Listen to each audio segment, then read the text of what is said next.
Hello friends, అందరికీ welcome back to our channel అండి. ఎలా ఉన్నారు మీరంతా? ఈరోజు వీడియోలో అయితే దేవుడి పటాలు ఎలా శుద్ధి చేసుకోవాలి, అలాగే సిల్వర్ పూజ ఐటమ్స్ కూడా ఎలా క్లీన్ చేసుకోవాలో షేర్ చేశాను.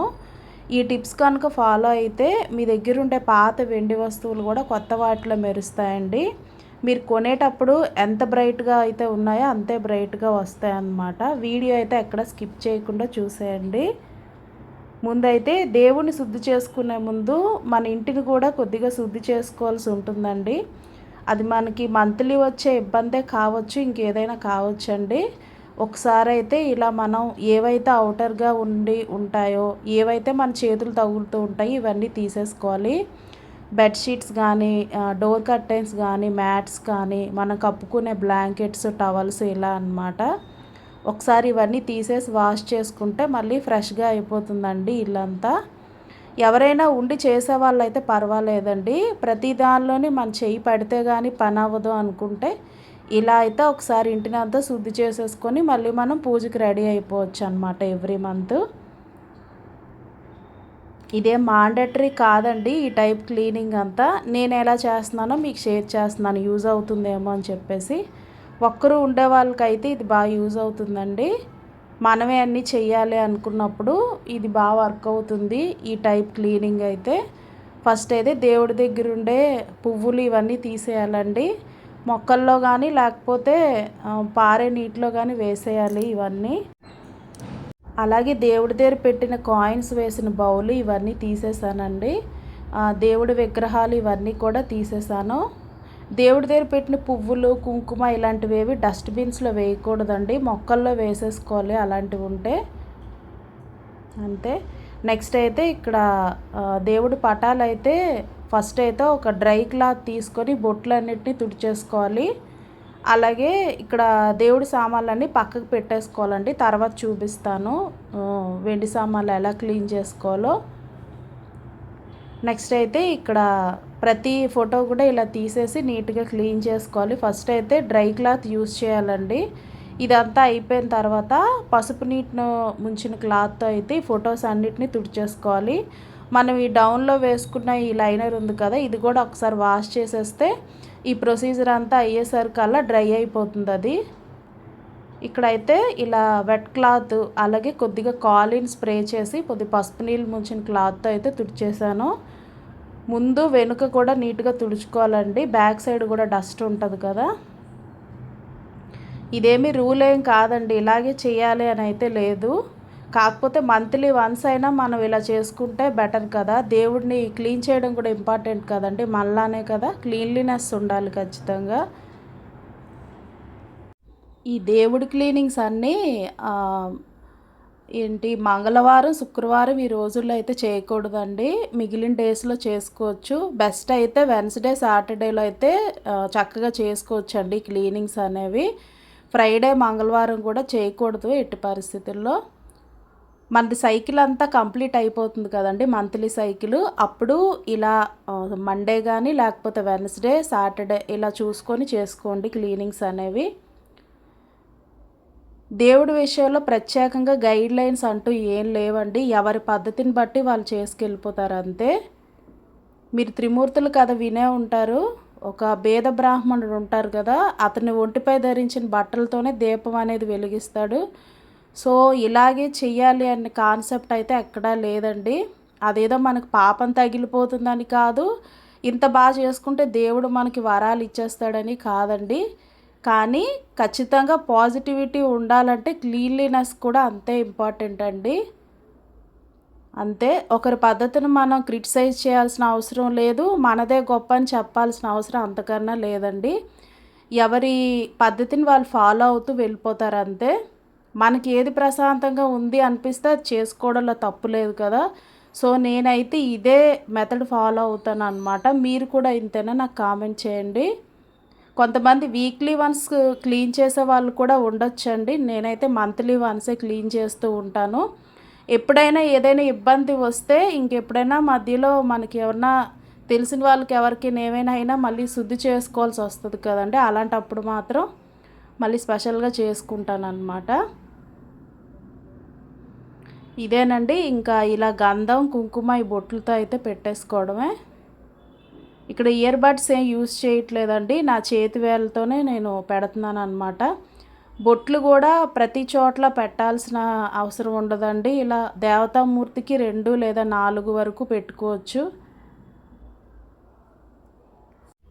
మన ఎన్ని హంగులు చేసినా అసలే ఏమి చేయకపోయినా దేవునిపైన భక్తి అయితే ఇంపార్టెంట్ అండి.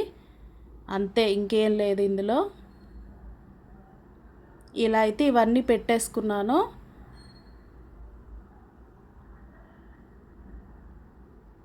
ఎంత లేదన్నా దేవుడి దగ్గర కూడా డస్ట్ జిడ్డు ఇవన్నీ పట్టేస్తాయి కదండి.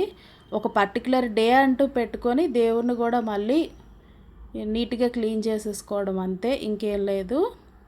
అలాగే ఇక్కడ వినాయకుడి విగ్రహాలు, దేవుని విగ్రహాలు క్లీనింగ్ ప్రాసెస్ చూపిస్తున్నానండి. ఇదైతే కాల్గేట్ టూత్ పౌడర్ అనమాట.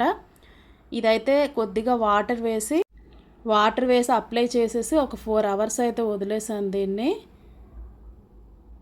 ఇలా ఒక పక్కన పెట్టేస్తే మనకి ఈ లోపు అయితే మంచిగా దానికి పట్టు ఉంటుంది కదండి, క్లీన్ చేసుకోవడం ఈజీ అవుతుందన్నమాట.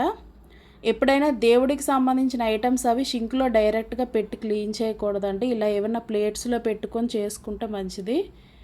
అలాగే మిగిలిన సామాన్లు క్లీన్ చేయడానికి ప్రాసెస్ చూపిస్తున్నాను. కొద్దిగా వాటర్ తీసుకోండి ఒక గిన్నెలోకి.